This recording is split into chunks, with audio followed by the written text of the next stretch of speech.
Bohannon dominates with unbeaten 142.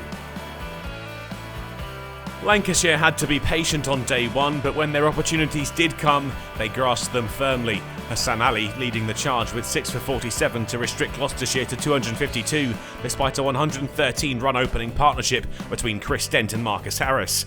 But it hadn't been straightforward for Lancashire at the top of their innings. Balderson out early, Wells and Bohannon at the crease at the start of day two.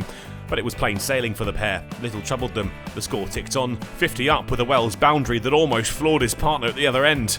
The second wicket was valued at 50 with a single from Bohannon off Zafar Gahar, and it was the partnership that was proving to be a real thorn in Gloucestershire's side. It was still all going to plan for the hosts, and there was plenty more for them to enjoy. 100 runs on the ball, and then a 50 for Wells, scored off 110 balls, reached with a single off Hammond. Bohannon, though, would have to wait, 4 short when lunch was taken. The score 103 for 1, another fine session for Lancashire. The Lancashire number 3 had his moments after tea, the edge off Higgins uppish but effective. He joined his colleague on 50 runs, scored off 106 balls, and in the process brought up the 100-run partnership. Wells could go no further though. Gahar found the pads, and up went the umpire's finger. Out, LBW for 59.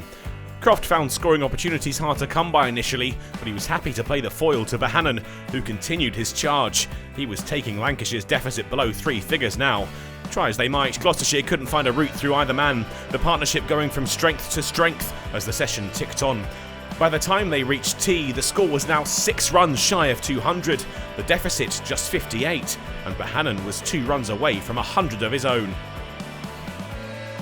There would be few nerves on show from Josh Bohannon after the break, but the relief was clear when he turned Dale into the leg side for a boundary.